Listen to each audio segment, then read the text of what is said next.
परमेश्वर की स्तुति हो, परमेश्वर की महिमा हो। परमेश्वर का आपका परमेश्वर ने आज हमको फिर से एक और बार इस हफ्ते के पहला दिन में आपकी परमेश्वर की स्तुति करने के लिए हमें मौका दिया। इसलिए आपको परमेश्वर को हम धन्यवाद देते हैं। हम परमेश्वर के वचन में से हम देखेंगे कि हम परमेश्वर के वचन में से क्या पढ़ा है। हमने अभी वाक्य प्रतिवाक्य के रूप में हमने भजन संगीता 98 में हमने पढ़ा। उसके अंदर लिखा हुआ है, क्या लिखा हुआ?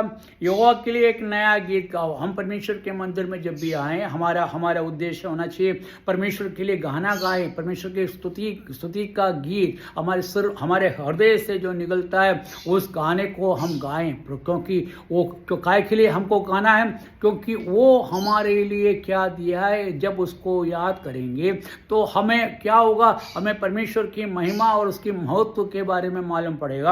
और परमेश्वर ने यहाँ पर क्या है, यहाँ कहता है कि यहाँ पर कह रहा है कि यहोवा के लिए एक नया गीत गाओ। परमेश्वर के सामने है तो हमारे हृदय से भरा हुआ एक नया गीत आप प्रस्तुत करेंगे, क्योंकि वो हमारे लिए क्या किया है उसके बारे में सोचकर हम उसको धन्यवाद करेंगे। और उसके आगे लिखा हुआ, क्योंकि उसके आश्चर्य कर्म किया है। उन्होंने हमारे लिए आश्चर्य कर्म किया। किस प्रकार का आश्चर्य कर्म? आप उसके आश्चर्य कर्म के बारे में हम पढ़ते हैं कि वो हमारे लिए वो स्वर्ग से उतर कर नीचे आया, स्वर्ग के सिंहासन पर बैठे हुए थे, पिता परमेश्वर के गोद में बैठा हुआ था, और वो परमेश्वर का पुत्र इस पृथ्वी पर हमें बचाने के लिए मनुष्य के रूप में जन्म लिया। तो मतलब ये सोचिए, तो वो हमारे लिए कितना बड़ा आश्चर्य कर्म किया है। वो आप उसके बारे में आप सोचेंगे तो हमको हमारे हृदय धन्यवाद के स्तुति के गीत से भर जाना चाहिए और हम उसकी स्तुति और महिमा करना चाहिए। तो उसके आगे के भाग में, तीसरे भाग में पढ़ रहा है, उसके दाहिने हाथ और पवित्र भुजा में उसके लिए उद्धार किया है। उसने दाहिने हाथ और उसके पवित्र भुजा, इसका मतलब ये है, इसका मतलब ये है कि उसने अपने आप को अर्पित किया। उसने वो दोनों हाथ फैलाकर उस क्रूस पर लटका दिया गया। वो हमारे लिए ताड़ना पाते हुए, हमारे लिए निंदा सहते हुए, हमारे लिए ठट्ठा उड़ाए जाने के बाद भी उसको सहते हुए वो अपने आप को दोनों हाथ फैलाकर हमारे लिए वो क्रूस पर चढ़ गया। ये उसका महाकार्य, ये उसका आश्चर्य कर्म है जो हमने पढ़ा है।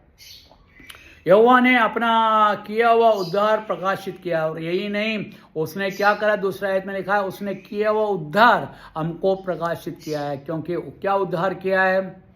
हमें पापों से मुक्ति दिलाया। हमें क्या दिलाया? हम तो शैतान के गुलाम थे और शैतान के गुलामी से हमें बचाया। और यही नहीं, और हम तो कहाँ के जाने वाले थे? हम नरक की ओर रास्ते पर चलने वाले थे, हम नरक की ओर जा रहे थे और उस नरक में से हमें बचाया। तो ये उसका क्या उद्धार का काम है, उसमें से निकाला। और हमें क्या बनाया? हमें उनके बेटा और बेटियां बनाया। कितना बड़ी महान बात है कि वो हमारे लिए इतना बड़ा इतना बड़ा कार्य, उद्धार का काम, और वो प्रकाशित भी किया है और आपको बताया भी है। उसने अन्य जातियों की दृष्टि में अपना धर्म प्रकट किया। हम लोग थे अन्य जाति के लोग, हमारे सामने ये प्रकट किया है। और यही नहीं, अन्य जाति के लोगों को प्रकट किया है, यही नहीं, और उसके साथ अन्य जातियों को बचाया भी। ये देखा जाए तो प्रभु यीशु मसीह इस पृथ्वी पर आया, उसका कारण था कि इस्राएलियों को बचाने के लिए। बाकी देखो परमेश्वर की कृपा तो देखो, वो उन्होंने उसको तिरस्कार किया, और परमेश्वर ने क्या करा? हमारे लिए वो उसको बदल दिया और हमें मुक्ति दिलाया, हमें छुड़ाया, हमें बचाया। हम आज मालूम है, आज दुनिया में देखा जाएगा तो आपको मालूम पड़ेगा, आज दुनिया में अन्य जाति लोग ही उसको सबसे ज़्यादा उसको स्वीकार किया है। अन्य जाति लोग, इजरायली लोगों ने उतना स्वीकार नहीं किया। हम अन्य जातियों को ये मौका दिया और हमने उस मौके का फ़ायदा उठाया, और मौके का फ़ायदा उठाकर क्या हुआ? हमें परमेश्वर की स्तुति करने का मौका मिला, उसका उद्धार करने का, उसका उद्धार जब उसने प्रकाशित किया तो हमें क्या हुआ, हमें उस उद्धार में हमें को क्या मिला, हमें संतुष्टि मिली, हमें धन्यवाद करने का मौका मिला, हमारा जो रास्ता था उसको बदल दिया, हमें 180 डिग्री के इसमें हमें बदल दिया। और हमें क्या करा, हमें परमेश्वर के सामने आने के लिए मौका दिया। परमेश्वर के सामने आके हम क्या कर रहे हैं, हम परमेश्वर की स्तुति और प्रशंसा करने के लिए मौका मिले। यहाँ आज दुनिया में बहुत सारे लोग हैं, जो लोग परमेश्वर के वचन सुना है उन्होंने अनसुना कर दिया। बाकी प्रभु ने हमें ऐसा मौका दिया कि हम दोषी होने के बावजूद, हम अधर्मी होने के बावजूद प्रभु ने हमें क्या किया, हमें उसका उद्धार हमें दिया और वो हमको प्रकाशित किया। उसने अन्य जातियों की दृष्टियों में अपना धर्म प्रकट किया। उसने यही नहीं, ये बताया जा रहा है कि उसने अपना धर्म प्रकट किया, मतलब उसने आपको और हमको उसने छोड़ा नहीं, क्योंकि उसका धर्म था कि हमें बचाए। वो धर्म जो है हमारे लिए उसने प्रकट किया है। ओ कितना महान काम परमेश्वर ने किया है। हम आज प्रभु के सामने आते हैं तो हमको सब कुछ आपको देखने को मिलता है कि प्रभु ने हमारे लिए कितना क्या किया। उसने क्या लिखा है कि 4 आयत में लिखा है, ये सारी पृथ्वी के लोगों यहोवा का जय जयकार करो। अब देखो यहाँ पर लिखा हुआ है, ये सारी पृथ्वी के लोगों, मतलब सारी पृथ्वी के लोग, जितने लोग हैं, छोटे हो, बड़े हो, गरीब हो, अमीर हो, और बीमार हो, चंगा हो, दुखी हो, खुश हो, लाचार हो, कैसे भी हालत में, सभी लोगों के लिए क्या करा है और क्या पढ़ते हैं, लोगों को यहोवा का जय जयकार। हम सब प्रभु को जय जयकार करें। क्यों जय जयकार करें? क्योंकि हमें बचाया है। उसकी नाम की जय हो, उसकी नाम की जय हो, उसकी नाम की जय हो कहकर हमको जय जयकार करने की जरूरत है, क्योंकि उसने हमें बचाया है। और उत्साह पूर्वक जय जयकार करो और भजन गाओ। और ये कह रहा है कि आप दुख के रूप में आप जय जयकार नहीं करना है, क्योंकि हमें संतोष का मौका मिला है, हमें खुशी की मौका मिला है। हम संतोष या खुशी के साथ हम उसकी जय जयकार करना चाहिए, और ललकारते हुए हमको जय जयकार करने का आवाज उठाकर हम उसकी जय जयकार करना चाहिए। हम देखते हैं ना, कभी कभी अब हम देखते हैं कि लोग, बच्चे लोग या लोग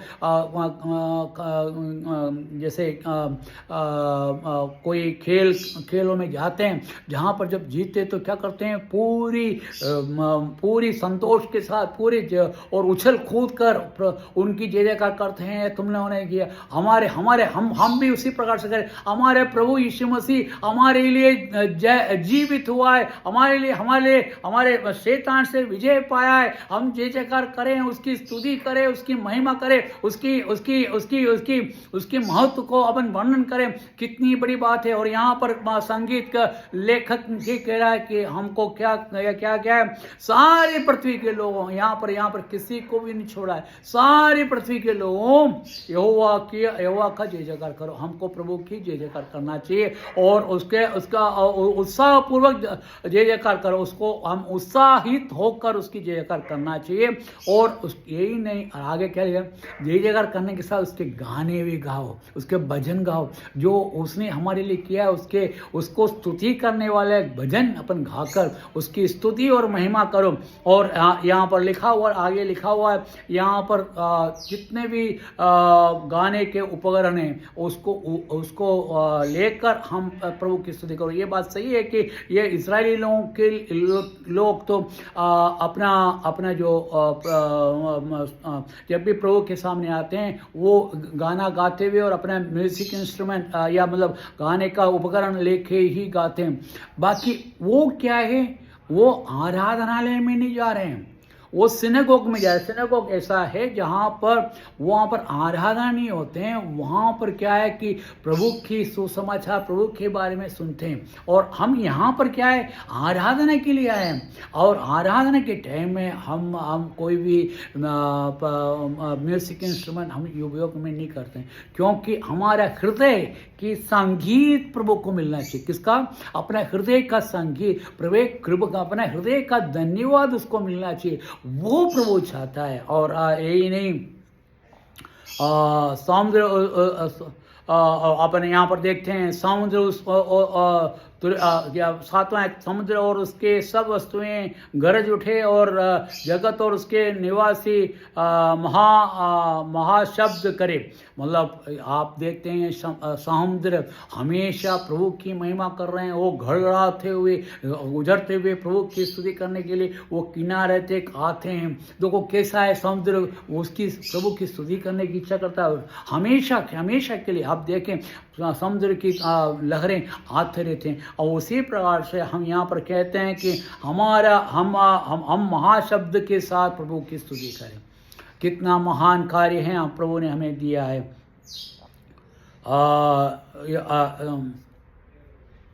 और 9वां आयत में क्या पढ़ते हैं, यह यहोवा के सामने हो, यह यहोवा के सामने, क्योंकि वह पृथ्वी का न्याय करने को आने वाले। आप प्रभु यहाँ पर इस वाक्य में लिखा हुआ है कि हमें डर के साथ उसके साथ कांपते हुए उसके साथ, क्योंकि वो न्याय करने वाला है। प्रभु ही हमारा न्याय करने के लिए आ रहा है।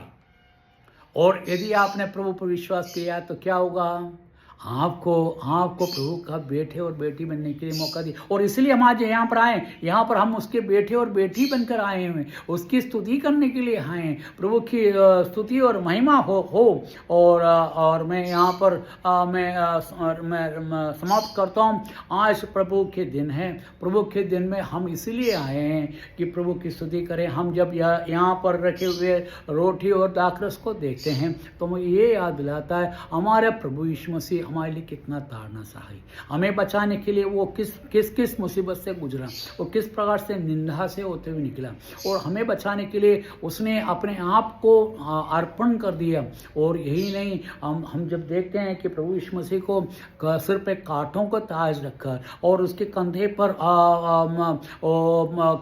क्या क्रूस को लेकर उस यरूशलेम के वीथी में उस सड़क पे से गुजरते हुए जाते हुए गिरते पड़ते हुए जाते हुए जब देखते हैं तो हमको क्या हमको लगता है हमारे लिए कितना दुख सा हमारे मसीह को हम अब हृदय की धन्यवाद करें, प्रभु की स्तुति और प्रशंसा करें। उसने जो किया उस काम के लिए उसकी स्तुति करें। प्रभु के नाम की महिमा हो। आमीन।